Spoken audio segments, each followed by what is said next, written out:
true. It was just hilarious to me to open this thing up and Trey's like, here's 4 paragraphs about how you guys suck. Here's a. You guys are I dumb. took the time rather than just write. By the way, I looked this rule up and you guys got it wrong. You had to write like 18 sentences about how badly we borked it. Found the letter and the law. Yeah, is what you I like said. copy pasted per section 0.7.7.3D of the comprehensive rule guide, page 77. Like When I tried to explain it casually in the moment, you both ganged up on me. So I felt like I needed to have justification and to prove why I'm right. Otherwise, you would have just been like, no, you're wrong.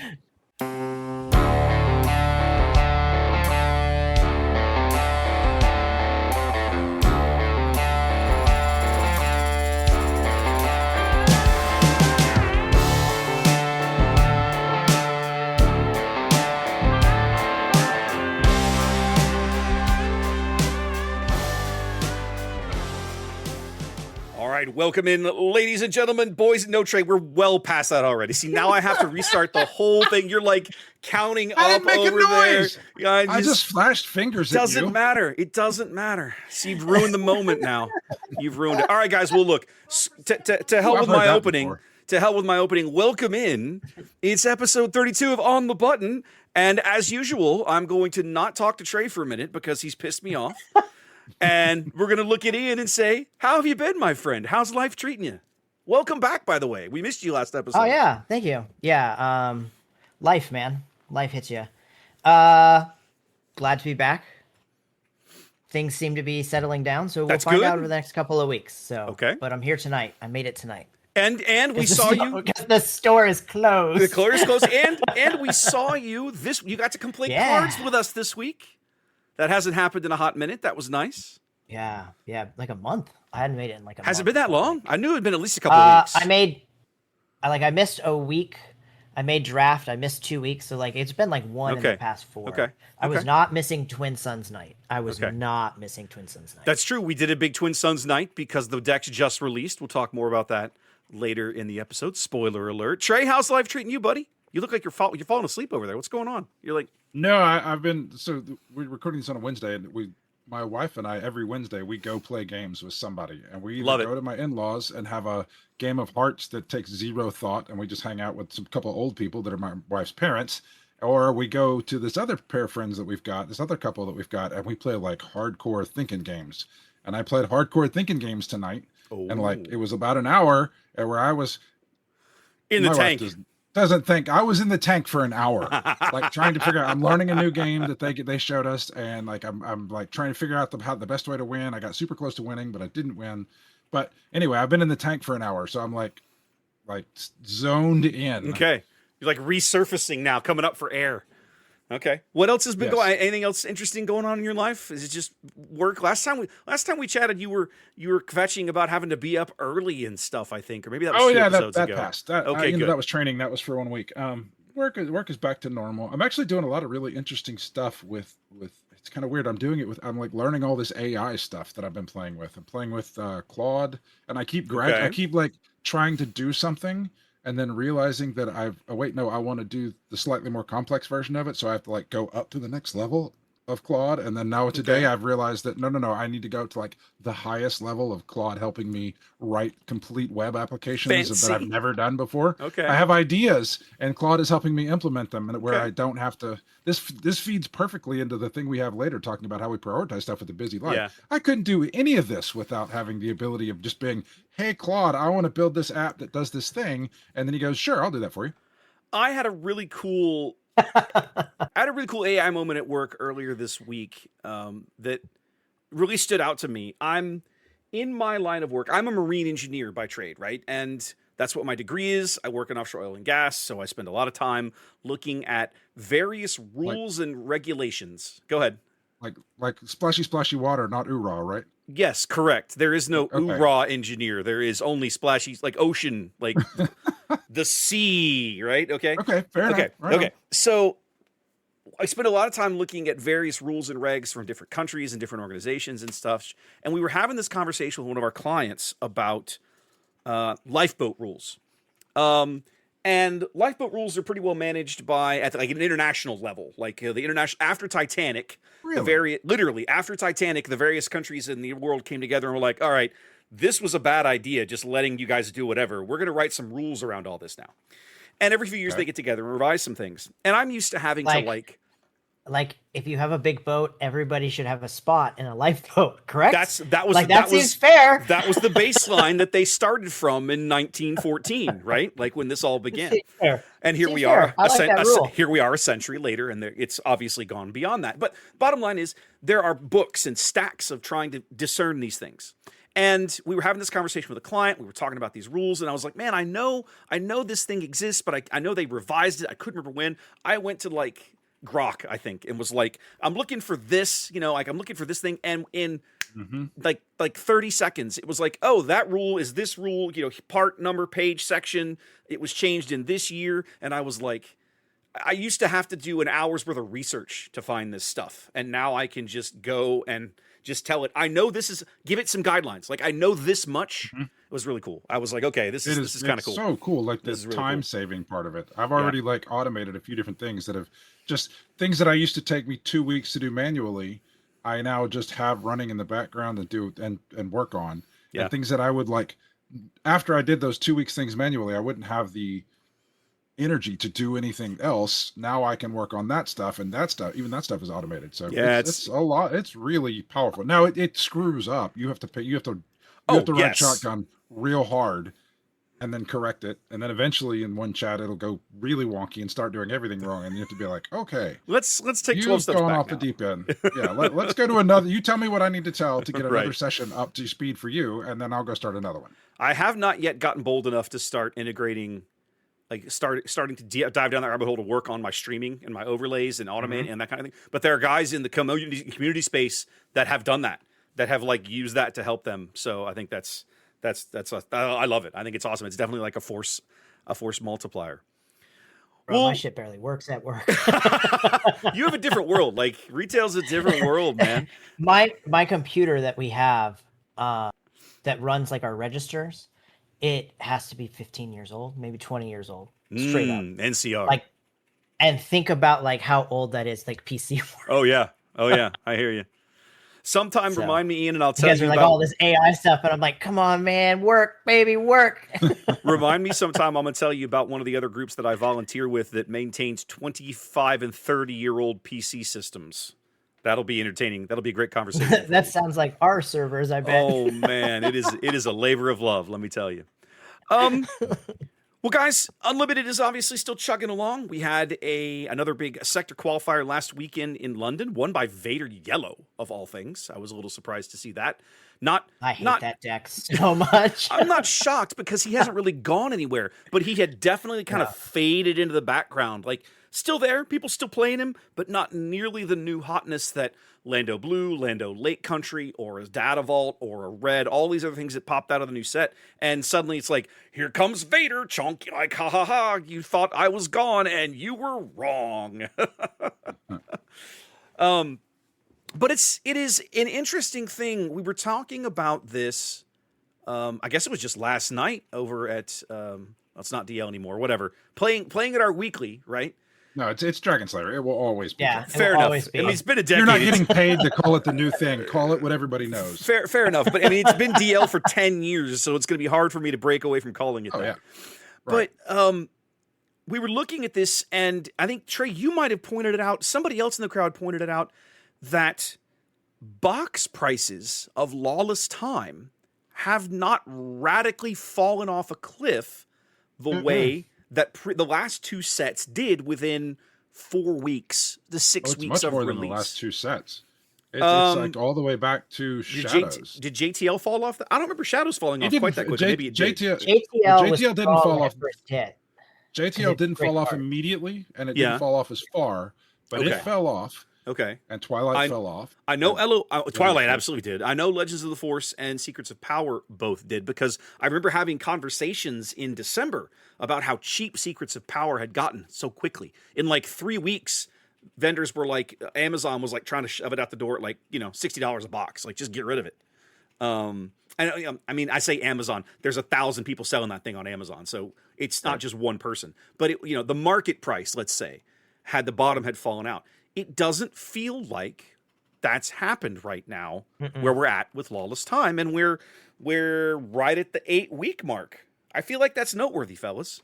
It is incredibly noteworthy. I mean, we've spent a lot. We've pushed a lot of air out of our lungs and through our vocal cords on this show, talking and griping about how poorly handled the packaging, the versions of cards, just how saturated it was, how they seemed like they were just trying to scam a buck out of somebody at the expense of everybody else, how the game was getting dropped because people that were reselling it couldn't make any money off of it. Like we've covered, and we're not the only ones. It was a pretty big topic of conversation throughout the hobby and throughout the on Reddit, and people were writing articles about it. And that has just like they made a few tweaks. They got rid of foils, and they gave a little bit more exclusivity to regular legendaries as opposed to making everything a prestige version. And they trimmed down the number of serialized cards, and like they didn't do anything super dramatic, except I think the most dramatic thing they did was to say we're not going to make foils anymore. But that tweak has done a ton to make the game commercially viable again. So it is awesome. They did a really good job. Their 3 best cards, or the 3 most sought after cards, I guess, are what? Stranger, Liberty, and Single Reaction. Is that what it's called? Single Reactor Ignition is the card you're thinking of. Yeah. So those 3 cards can only be got a regular, a hyperspace, and a hyperfoil. I think because of that smart choice to not make those cards prestiges was a very smart choice. When it comes to chase legendaries again. Yes, exactly. The boxes are selling for $86. Like I looked it up on TCG. So they're selling at $86 on TCG with shipping. Right now I can't I can't find any boxes for sale on TCG. All that's for sale are starter deck boxes, and pre-release kits. And this is another thing that we talked about was them dumping everything on the channel at once at the beginning, and they didn't do that this time either. Either that, or they don't have any product left, because we have retailers like we can't buy it local. Yeah, Dragon's Lair, they don't have it on the shelves, and they can't get any more. Yeah, it sounds like some of the distributors are drying up. I don't know how real that is. It just feels, that's the gut feeling you get. You can't find it. Go ahead. Was that we talked about, like, and I think, I don't know who made the point, but we had the point where even if that's not the way it actually is, FFG has the capability to hold it back and make it feel that way. So yes, I don't know. Have they already sent all those cards out into the channel and they're just out, or are they sitting on pallets and pallets of these cards and just making it feel that way, and then more will come out over time. But either way, it's freaking worked. Like, they've done a great job. Yeah, they've done a great job. They are for sale on TCG. I can buy one now. They're missing 87. I don't know. I sort it by sealed product, and it's the first thing that comes up. So you can get a booster box for 87. So why is it? That's so weird that it's showing up. It's showing up on you, and it's not showing up on mine. That's weird to me. Yeah, I got it pulled up. Lots of people are still selling them, but 87 is what I paid at pre-release. So it's held from pre-release. It's held the same. I don't really know. Like, how much does a retailer pay for the box? Like, what is a retailer paying? Pay about anywhere from 60 to 65. They get a minimum of 43% discount, maximum of I think about 50% discount.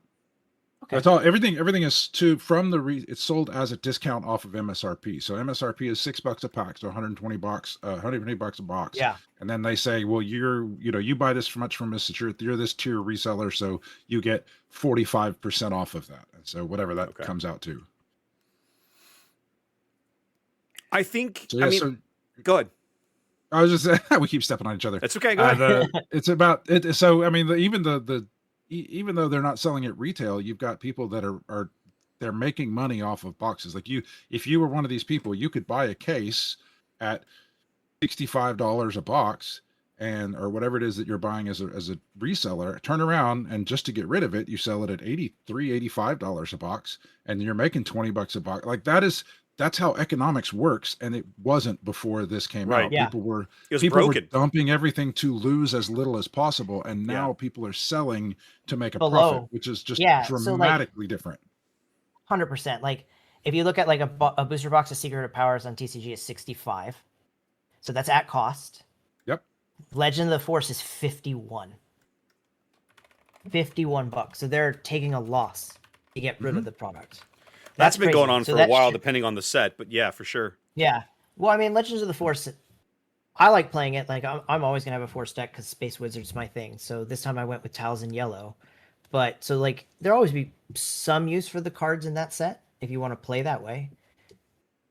But overall, I think Lawless Time has some really great cards in it that are playing fantastic, from uncommons to commons too. Like, I really love Haymaker. That's in a lot of decks right now. Mm-hmm. Like, there's just a lot of really great cards that have come out of that set. So I hope they keep that going. I mean, I think it's quality of cards that really helps. Wes, didn't you say that you were talking to somebody at FFG and they said that this was the set that they were really excited for people to play with at one point? Yeah, when we were at Galactics last year, I had the VIP badge, right, which came with the breakfast, the developer breakfast on Saturday morning, I think it was. So you had an hour, and you went in, and they fed everybody, and then you got to camp at a table, and then the game design staff kind of filtered in, and everybody sat down and was there, and you could just visit with them. And John Leo sat at our table. I sat there with Jeff Kuhn. And we just kind of sat there and listened. I didn't ask too many questions. There were a lot of folks, kind of, I don't want to say badgering John, but they were having a lively conversation. They had a lot of good questions for him. And along the way, somewhere, somebody asked him, like, obviously you guys are working, 5, 6 sets down the road, whatever. What set is it that you're most excited to put into the world, right? And he said set 7. And I heard another developer within the next half hour asked a similar question and give the same response.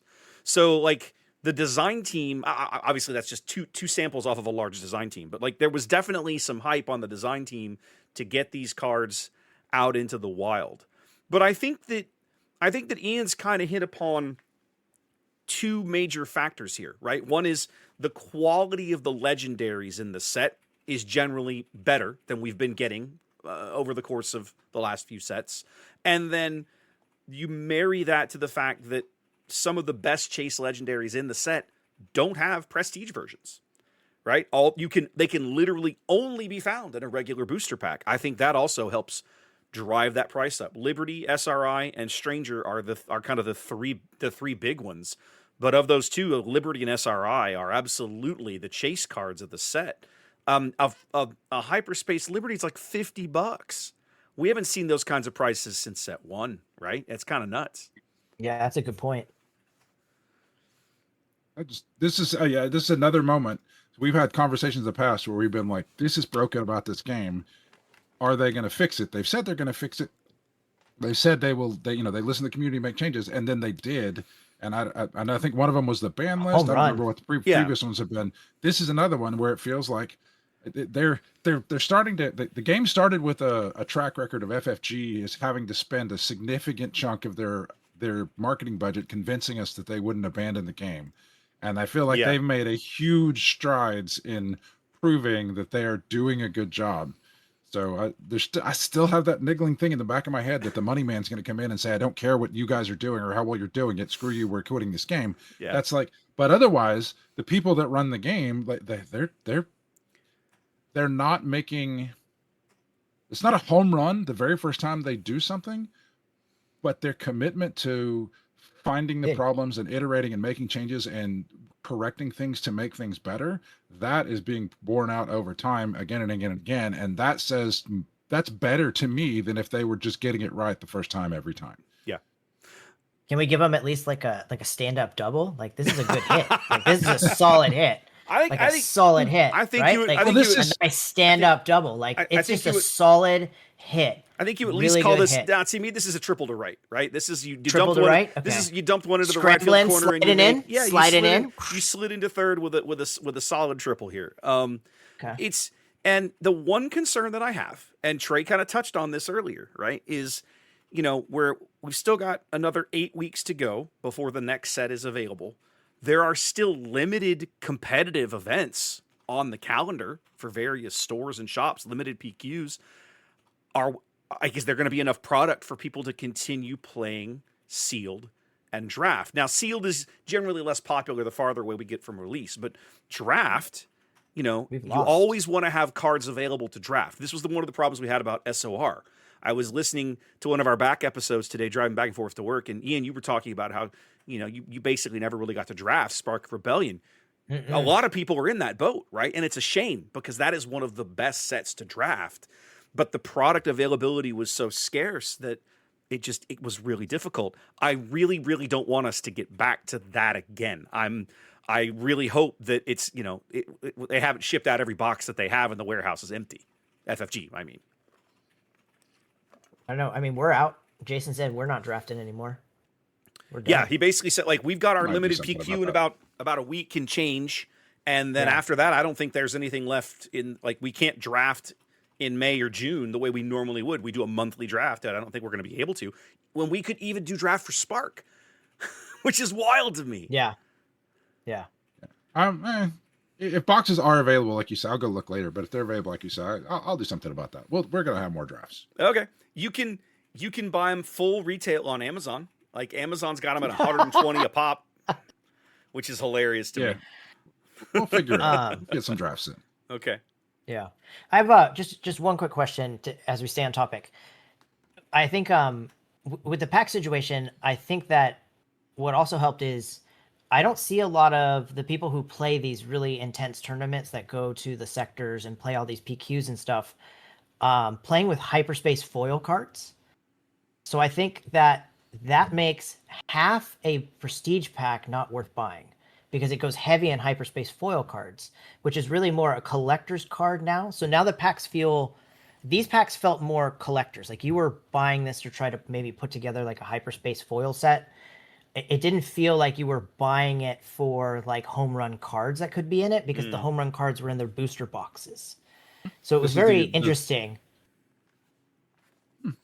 We didn't hit on this topic, but I'm with you. I feel like as much as I like hyper foils for trade bait, I'm never going to play with them, right? I might play with them in like my Twin Suns. Exactly right. I put in my TS decks, but so you need one. Yeah, so you just need need one. You don't need three. And I'll be honest, I think that's a contributing factor to something we didn't talk about. We've been focused on regular boosters.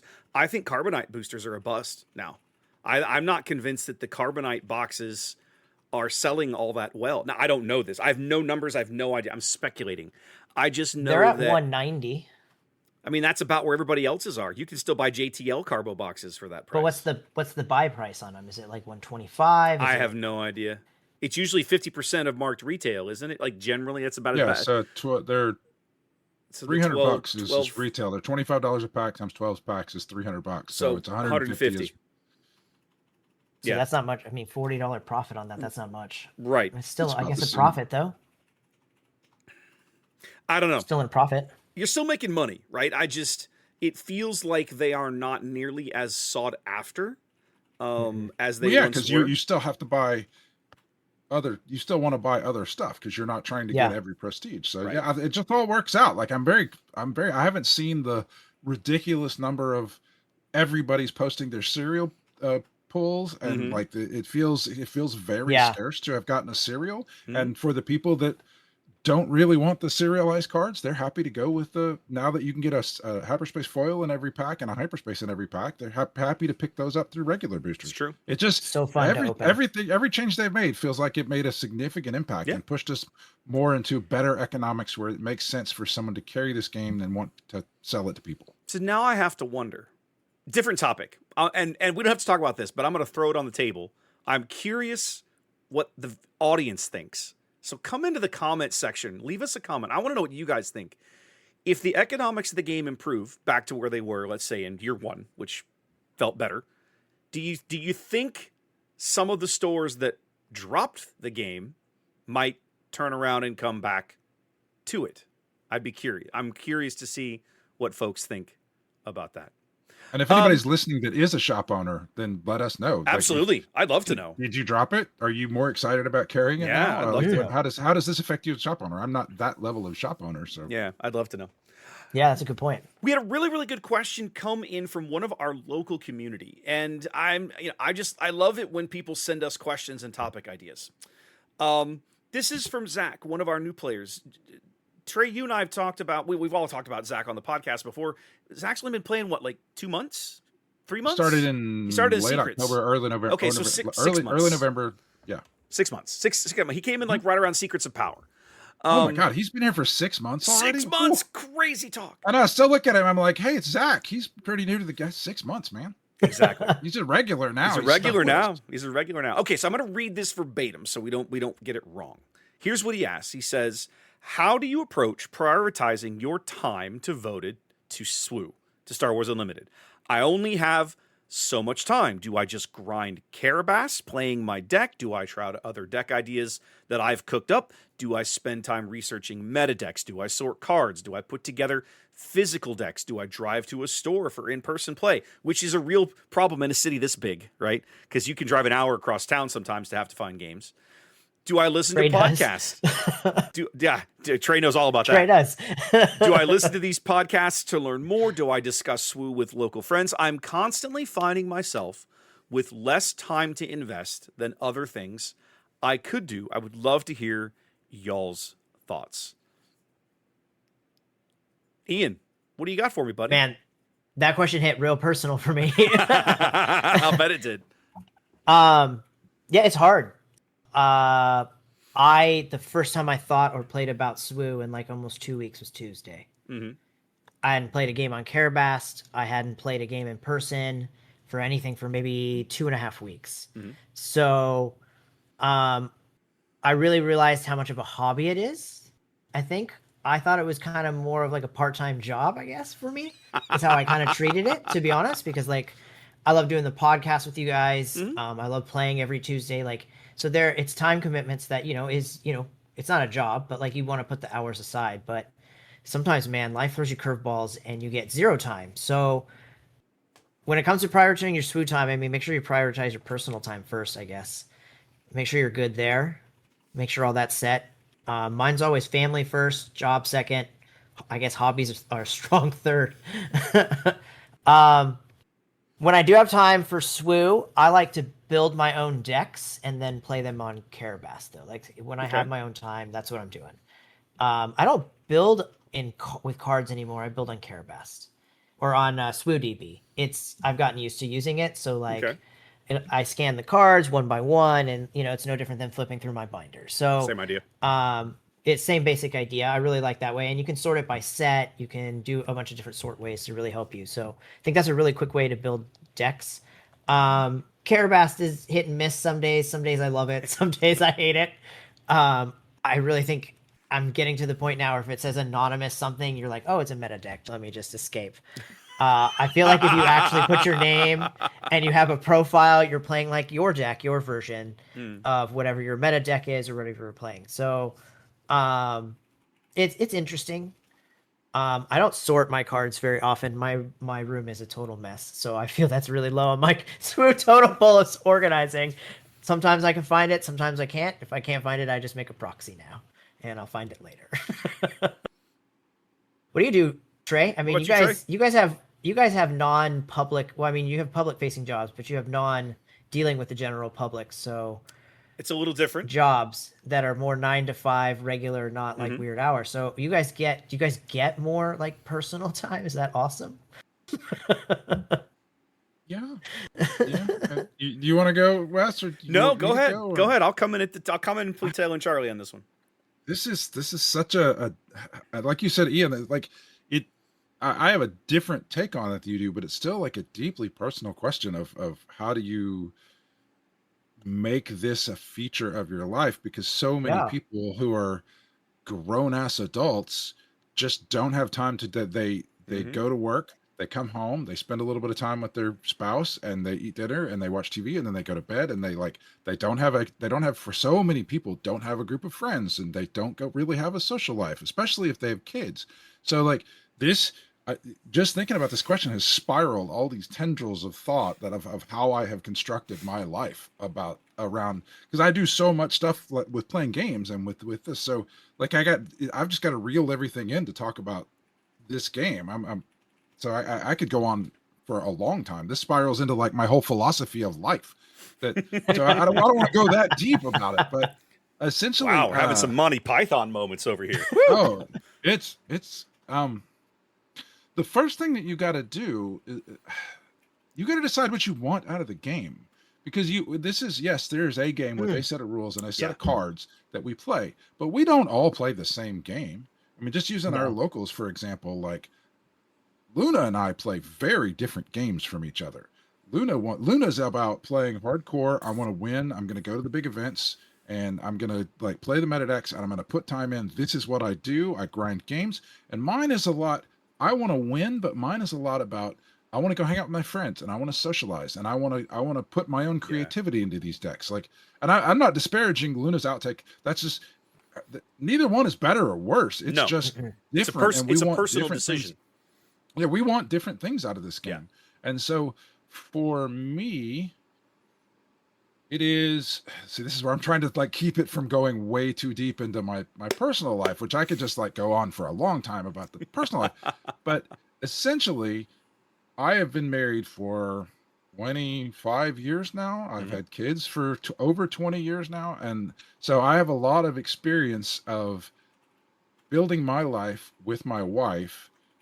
And part of that is that we both, in order to make the time that we're together as special as it can be, we both encourage each other's to find fulfillment in life, not just like to be happy. And then when we come together, we are happier together if we're happier outside of this. And so we both very much support the other person having hobbies and interests outside of just her or me or the kids or just the stuff that we do together. And so I've been able to, from the days back of playing Magic, I like over 20 years, I've had one night a week where I go out and I play cards with my friends. And it started with Magic and guys I used to draft with from Midnight Games. And then it moved forward. And then eventually it became Destiny. And now it's Star Wars Unlimited. And I've just had that. And my wife is amazing and fully supportive of that and makes sure that she doesn't expect me those nights when our kids are grown now, they're out of the house. She made sure that like I didn't have anything conflicting that night that I had to drop. If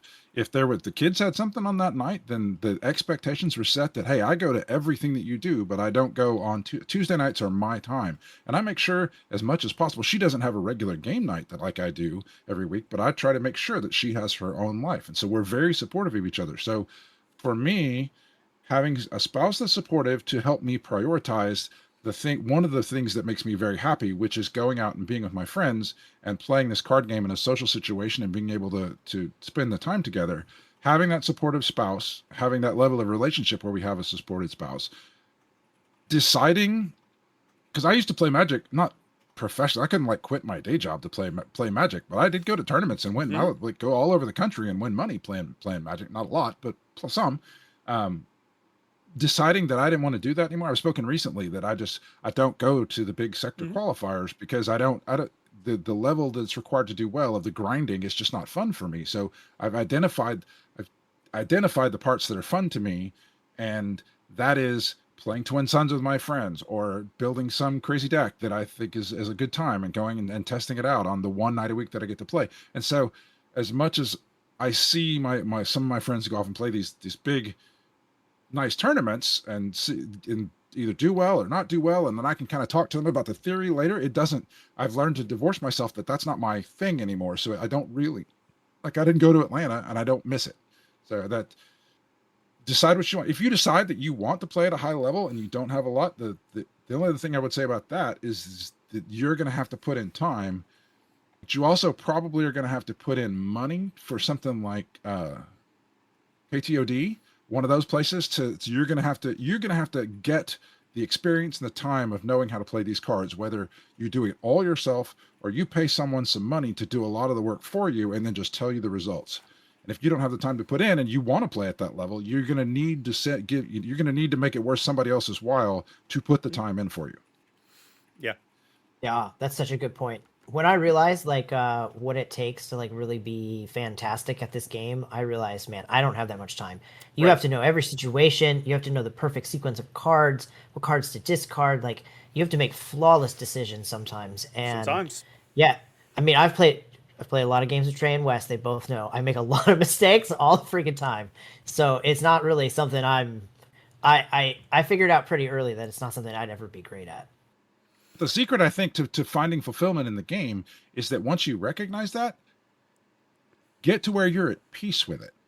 Oh, like 100%. don't sit back and like lament big that time. you can't do that anymore. Yeah. You've got to be like, well, I can't do that, so I don't expect that out of myself. Yeah. So if you don't expect that out of yourself, then you don't have the unmet expectations that cause you to have the negative feelings around missing out. And if you're at peace and you're like, just say, I'm gonna go. I have the one night a week that I go, and it's what fuels kind of my social, mental health, whatever you want to describe it, like to be with my friends, and that's all I'm gonna get. Yeah. And then when you lose, and you can go, well, I don't put in the time, so I don't have the expectation that I'm going to win at that level, then it's not as big a deal. You can hate losing and still accept it because because you've properly calibrated what you have to put into the game. Yeah. My answer to this question lines up with Trey's to the extent of you have to decide for yourself what it is you want out of the experience. Okay. You know, do you want, just like Trey said, are you here for the competition? Are you here for the community? Are you here for the social aspect of I go see my buddies every week and we sling cards and have a great time? Whatever you decide the priority is going to be, the focus, in my opinion, that then guides what you are going to spend your time on. Okay? Let's just pick one. Let's say my plan is I want to go spend time with my friends every week. Okay, great. So your question about meta decks, probably not relevant. Nobody really cares. Like, that's not what you're there for. So do you try other deck ideas yourself? Do you build your own decks? Yeah, absolutely. Go cook up something crazy.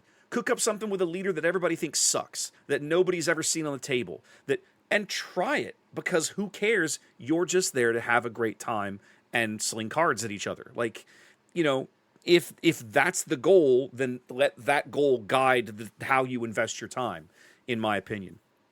And when you do that, and you stop trying to do all the things that you've decided are not part of your experience in this game, that leaves more better time, more quality time for what you actually do want to do. If you're not trying to do everything, you're trying to do this narrow thing, the time that you spend doing that is much higher quality. Right. Now, for me personally, work-hobby balance is real tricky.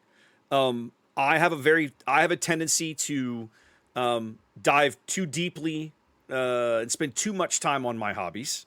And no, who could have predicted it? And you do have a very supportive wife. You like me. You have incredibly supportive. Exactly. Wife. You're sitting here talking about your wife, and I'm just like, yeah, I could have this exact same conversation about mine. It's literally the Denver, same, bro. We both Denver. Exactly right. All I gotta say is Denver, and it's not just Denver, right? But the bottom line is that Trey and I are very fortunate. Both of us have spouses who support us in our hobbies. We support them in theirs. We encourage each other to have things that we enjoy doing with our time that don't necessarily involve the other one. And that's fine, because as Trey pointed out, if you're both fulfilled and happy in your own little world, then when you are together, you can enjoy that time with each other just that much more. But I have, in the last 5-ish years or so, my hobbies have gotten even stranger for me, because now they've kind of reached a point where financially they're kind of self-sustaining. So I also have this weird incentive to like, oh, well, you know, if you invest a little more time, maybe you can afford that gear upgrade you want, or maybe you can go buy the fancy showcase you'd like to have, or you see what I'm saying? So it can suck me in. For me personally, I've reached a point where I know I'm not ever going to be like the top premier player in SWU, and I don't care. It's fine. I really enjoy limited. And Trey, to your point, the next time there's a limited sector or a regional championship in the States, you should come and play in the limited event, because I think you would really enjoy it. I think you'd enjoy it. I had such a blast playing in the limited event in Milwaukee, and then I spent the rest of the weekend just hanging out and playing side events and meeting people, and it was such a great experience. And I looked at the Premier guys, and I was like, I'm glad you guys are competing. I love this aspect of the game. It's just not what I want to be doing with my time when I'm here. For me personally, one of my major focuses obviously, has become presenting the game online, like streaming it, right? How do I present this? I kind of, without even thinking about it, well, maybe I really, maybe making a conscious decision. I didn't just wake up and go, this is a thing, but I sort of fell into this hole where it was like, I want to be the best at this, right? Like I want to be one of the best people to present the game and show the game, and how do I get there? And that drove me into a lot of weird directions, and I also had to really expand my skill set on things that aren't directly SWU related, right? The streaming and the tech side and the gear and the overlays and all this kind of thing. And what's been really cool to me is, I know that games like, I mean, we don't like to talk about this on this channel. We don't like to mention it, but TCGs come and go, right? And so there will come a point at some day in the future where Unlimited won't be with us anymore. Hopefully it's a long way in the distance, but we don't know when. But one of the things that I look at this, the gear and the capability and the skills that I've developed, and I look at this and go, this can apply in other places as long as I continue to do the streaming thing as a hobby. Maybe it's board games. Maybe it's another TCG down the road. I don't know. But the skill set is there. And so that's another reason that I've found myself, when I spend time on SWU, sometimes it's not cards and decks. For me personally, I'm down in the studio with my gear set up, working on things. I've been down there the last couple of weeks doing all kinds of things, trying to innovate some stuff into the system for the last couple of weeks of PQ season, and then looking down the road into season 2, things that I want to do. So that's a weird answer from someone who has a weird corner portion of how he spends his time in the game, but that aspect is out there as well. I love how you guys have supportive wives. I do not. Well, you haven't grown up with it. Yeah. She I'm thinks it's a total. Well, look, Trey plays SWU, but he makes money off SWU, so I'm sure his wife has no problem, because even if it's even or close to even, he's doing great. Even if he's losing money, he's still making some back. I'm a drain. It takes time away from her. She hates that. She wants all my time, every last bit of it. Any second I can give her, she wants. So you guys have these supportive wives, and my wife would tell you that she does not like SWU at all. It's the worst thing ever. She hates Tuesday nights. Every time I'm like, I'm going to game night, she's like, oh my God, it's Tuesday again. Oh my God. So the thing that I would tell you for that is I did not get a supportive wife because I said I'm doing this. I got a supportive wife because I said, let's find out what you want to do, and I want to encourage you to do that. And then in pushing her and her finding her own thing and going out and branching out and finding her fulfillment, then it became okay for me to do it. And by giving to her that way, she gives back to me. Right. It is not a section of me going, I'm going to do this thing. I see Ian. Ian's looking very contemplative. I can't figure out if he's trying to laugh or figure out how to make that work. I don't know. No, that's impossible. My wife sees it as time away from her. It's fine. I mean, she doesn't mind that I go. She's very semi-supportive, but like, she does not like SWU. If she had a vote, she'd be like, cancel the game. It's terrible. She came to Vegas with you last year. We all had dinner. She looked like she was having a great time. It's Vegas. I know. We got married in Vegas. I know. So Vegas is a special town for us. She, even then, like, I left early one day to go to Beyonce. That's true. You at did. Vegas. You were taking good care of her while you were there, but while still trying to make sure that you were enjoying. I got some SWU in. You did get some Unlimited in on the table. That's fair. That's fair. Great question, Zach. And I feel like, I don't know if that answers what you're after, but I really feel very strongly that in order to answer that question, you have to decide for yourself, what is it you want out of the game? And then that's going to guide your answer. Like, once you say whatever the answer is, you'll be able to go, okay, then these 3 bullet points underneath it are what I need to focus on, whatever that is. Right. So, and when you're new to the game, like you may not know yet. Know that. You don't know. The first part is just exploring everything. Absolutely. And figuring out, like, Zach's only been doing this for 6 months. Exactly right. Yeah, right now he's playing a lot of meta decks, and he's putting a lot of time into being really good at the game. Oh. Exactly right. That may not be what you want. There's nothing wrong with not knowing the answer to that question right now. Your answer might be, I don't know, so I'm going to keep exploring a little bit of everything. And that's also a valid place to be, right? It's not wrong. It's just you haven't answered that question for yourself yet. Go ahead, Ian. I want to give Zach a shout out. he's been on Vader Yellow forever. Every time I sit Oh, down with yeah. him, I play a Vader Yellow deck. I sat down with him this week and I was like, if you break out that Vader Yellow deck, I'm scooping, bro. I cannot, like, that's the one deck that even when I played on Carabas, no matter what I do, I just, because I'm on Talzin Yellow, I think that's just like the world's worst matchup for that It's deck. not a great And matchup for Talzin. That's true. I just can never figure out how to climb that mountain. And I was Okay. like, bro, I cannot do it. He whooped me up with Piet red, I think. But I mean, it was still like, I was like, if you break out that Vader deck, I'm scooping right now. Good topic, though. Good topic. Guys, let's talk about Twin Suns for a minute, right? We're now just a few days after I know Ian's all excited. We just had the Twin Suns pre-constructed decks came out late last week. I don't know about you guys. I've only picked up, I think, 3 of the 4. I bought the villain ones this week over lunch. And last night we sat down, we got to put some of these cards on the table. What are you thinking? Like, give me your first impressions. Let's go back to Trey. We'll get to you in a minute, Ian. All right, so I have them all. I had an event here. I think we talked about it before. I had an That's event. right. You ran your event last Saturday. How did that go? I had. It was small, but we had enough. That's okay. We played a few different games and had a new person come out. And, Good. We had a great time playing. I got to teach somebody Twin Suns. Awesome. It was a lot of fun. It's a stark contrast. These pre-constructed decks. It is a stark contrast between playing these decks with cards that are specifically built for Twin Suns, with the decks that we have been putting together for 2 years now, that are built with cards that were primarily designed for Premier. It just feels a lot more like the Dooku ability, where you heal 2 bases for 1 and give somebody you and somebody else a battle token. Just that the effect that do all that sort of stuff. There's the Rex ability where it doesn't cost anything to use, and you can untap an opponent's unit.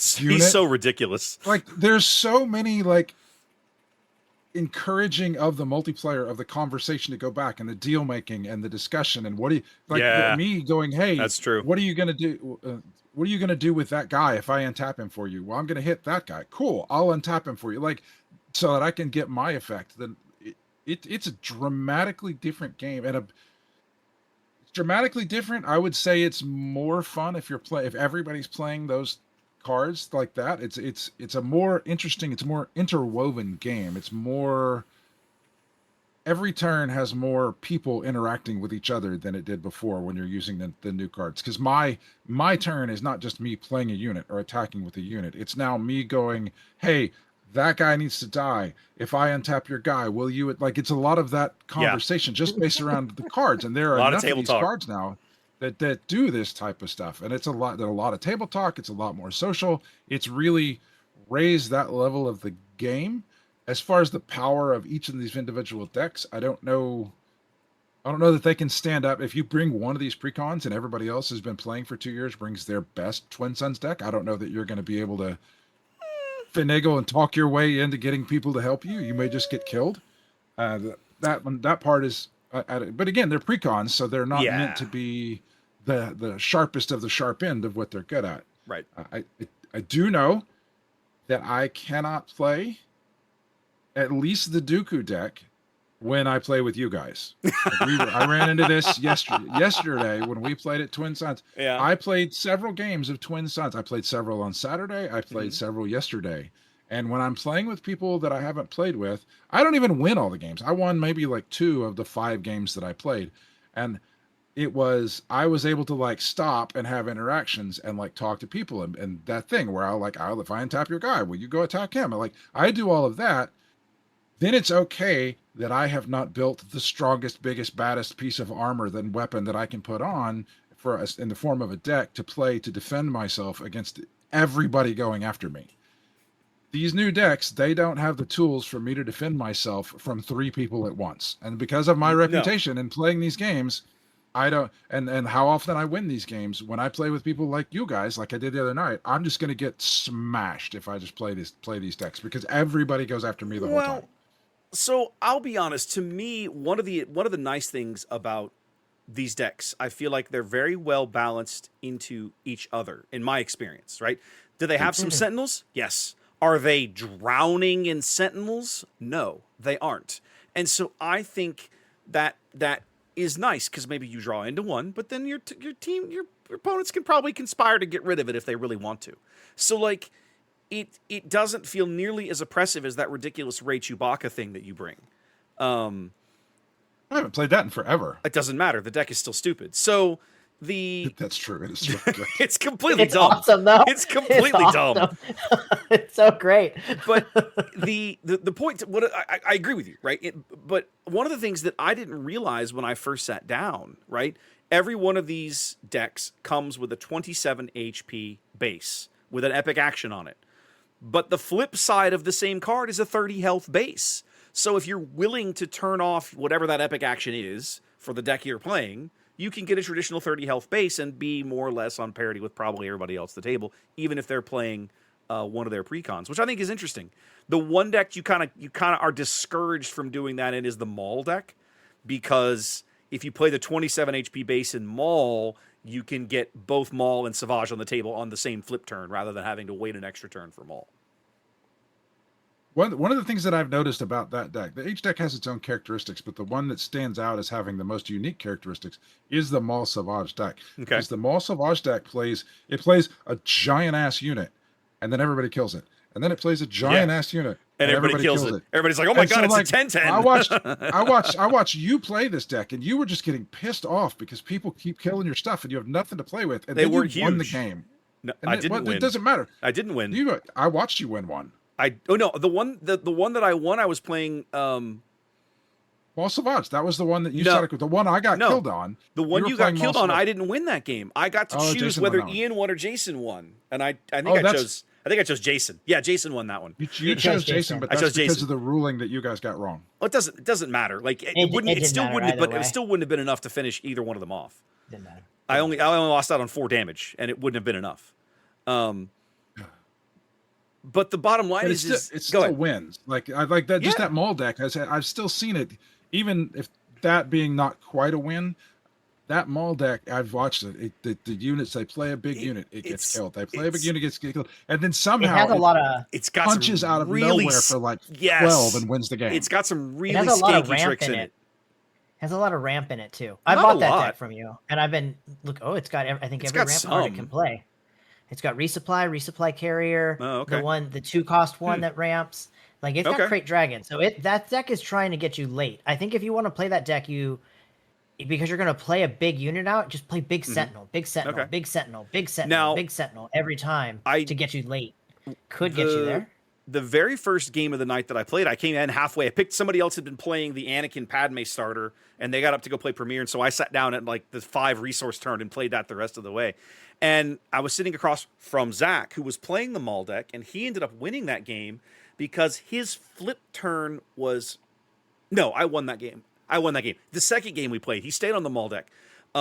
His flip turn with that deck was bonkers because he flipped out Savage, attacked, played Darksaber on him, readied him again, flipped out Maul. It was absolutely bonkers how much damage he did with just those 2 guys on his flip turn. It was crazy. So those are my thoughts on the new decks. Like I really like the spin that they have. All the new cards have spit. The interconnectedness of every turn is I appreciate. I liked it before, but I really like what those cards have added. Ian, what about you? Well, I had a opposite. I didn't have a precon deck. So you didn't play one, but you played against a bunch of them. I played against a bunch of them. I mean, you had one. You just took cards out of it and put it into your other deck. I did immediately, and I won a game with Maul. The Maul Sentinel. Oh, the 5/4, the yellow, the red yellow. Yeah, he's really good. They allowed me to get Saw on the board and then play that card into Saw into a giant ship. It was so beautiful. I can tell you that bringing those precons against either of my Saw decks, because somebody else played the other one for me against a precon, is like bringing a BB gun to a gunfight. Like it's just not fantastic. Especially some of the ones we were playing. I had made that Thrawn Saw deck like a month ago, and I just never got a chance to play with it. So I got 4 games in with it, and as Trey's sad face looks right now, controlled the board because it's a wicked great deck. But it's silly the precons are really interesting. They build much different than we have built decks. Like we've been playing Twin Suns since set 1. I remember our first time trying to play it. You guys we built have 50 card. Yeah, I think Trey was. There was a few of us, but we built 50 card Yep. Twin Suns decks. We tried. Yep. So we've been playing it since, at least trying to play it since set 1. The precon decks are literally made so that you interact. All the cards interact with each other, and it makes it a much more social game, which Yes. I love. The whole night, the games were like, they were loud, they were rowdy, they were like what you want them to be. A good TS game And should be a little rowdy. A good TS game, yeah, it was loud and rowdy. Like every game was like, I'm gonna use I think it was the first game I played with Trey. Somebody had that villainy cunning unit that when your damage gets hit, you deal 1 damage to a unit. So he made a deal. Hold on, it's a 3/2, and it's shielded, and it's just a 3/2 ground unit, and it says whenever your base takes damage, this unit deals 1 damage to another unit. Okay, that's one of the new ones. That's one of the new cards. So, yeah. So Trey says to the, I can't remember his name, and I feel terrible for not remembering his name. It was Aaron. Thank you. He tells Aaron, I'm going to hit your base for 4, and you're going to deal 1 damage to a unit. What unit are you going to do it to? And he says Captain Typhoid. So another guy, Spencer had Captain Typhoid, which is a 4/5. Yeah, had Captain Spencer had Captain Typhoid, who's a 4/5, and he says Captain Typhoid. Aaron decides, well, no, you're doing 4 damage to my base. I'm going to put it wherever I want. After, I guess, kind of agreeing, to be honest, to do it to Captain Typhoid. Changed his mind, did he? Oh, it gets so bad. So he deals. So Trey deals 4 damage to his base. Before you get any further, I want to explain my situation. So Spencer had Captain Typhoid. It was a 4/5. The guy that you block and you can reveal cards and heal your base. From Secret's Power. Yeah, that guy. Typho. So I'm playing 2 guys that flip on 5, and they're both 4/6s. And the captain guy is a 4/5, and I don't want to blow both of my. He's the only sentinel that's out, and he's a really good sentinel. I just want to kill the sentinel so that we can go back to punching each other. And I want the game. I'm not trying to gain advantage here. I'm trying to take away advantage from the guy with the 4/5. If I can get 1 damage on him, I can flip my leader. I can hit him, wipe out his sentinel, and then we're back to kind of parity without one of us having a gross sentinel in play. I'm going to jump in here. So this is what's fantastic. He does 4 damages to Aaron base. Aaron decides he's going to deal it. He's going to deal 1 damage to a battle droid. So Spencer's got a bunch of battle droids built up because there's 2 different he hit me going on. You hit me with it. Oh, okay, yeah. Trey lost a battle droid. So the actions all run out. Trey flips out both his leaders, and he's like, well, 8 more to your base, Aaron. I was just like, damn. He literally did 12 damage to your base on turn 5, and we're going in, and everybody's an inch from death. Okay. It was just really fun games. Except Things Spencer. going around. Except for Spencer. So it was just really fun. The games are much more talkative, much more vocal. They're, they seemed more alive than they have when we've played them in the past because our decks are, cutthroat and built to the way that we really like to play. So, they're very interesting. There was cards that I guess I thought the Dooku deck needed Poggle. I guess he's in there. I just never saw anybody played it. He is. I drew him in that last game of the night that we played. I drew Poggle, but I drew him on the 5 resource turn, and I was like, well, that's not useful now. So I resourced him. I played a bunch of those Dooku decks. I never saw him played, and I was like, man, I'm playing him on turn 1 because first of all, I loved everybody handing me droids. Oh no, I have a 3 attack droid with overwhelm anytime I want. Please keep giving me droids. He's one of in an 80 card deck. You just don't always see him. Yeah. But I think with some minor adjustments, some more sentinel units. Yeah, there I agree. And maybe a couple of cards that really focus in on what the leaders are trying to do. Yeah.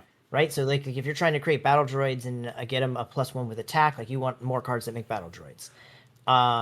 What's the other deck that I saw that I really liked? So I really liked the Dooku one, the Maul one that I have that I dug through. It just needs more cards that have keywords.